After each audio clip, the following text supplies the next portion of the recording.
Cette vidéo va vous montrer comment comparer des images à partir d'un tableau de variation.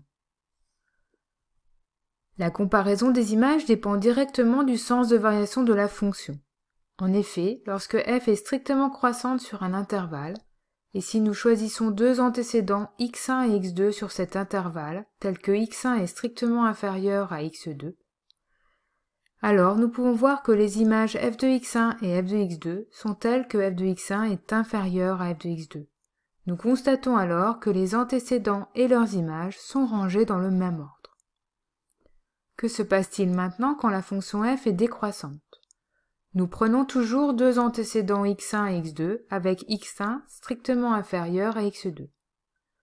Nous pouvons alors voir que f de x1 et f de x2 sont tels que f de x1 est supérieur à f de x2.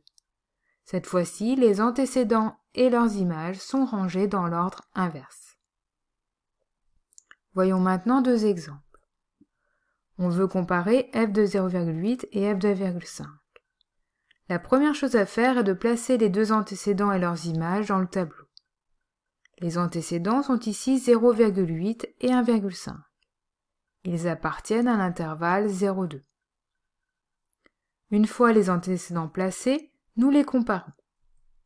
Nous savons ici que 0,8 est inférieur à 1,5. Nous avons vu que le sens de variation de la fonction influait directement sur l'ordre des images. Nous allons donc regarder le sens de variation de la fonction f. Ici, elle est strictement croissante sur l'intervalle 0,2. Nous pouvons alors conclure sur l'ordre des images. Puisque la fonction f est croissante, alors l'ordre des antécédents est conservé. F de 0,8 est donc inférieur à f de 1,5. Pour le deuxième exemple, on veut comparer f de -1 et f de -3. Les deux antécédents sont alors -1 et -3.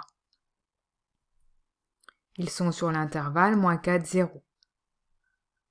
Nous savons que -1 est supérieur à -3. D'après le tableau de variation, la fonction f est strictement décroissante sur l'intervalle -4, 0. On en conclut alors que les images sont dans l'ordre inversé par rapport aux antécédents. On en conclut que f de -1 est inférieur à f de -3.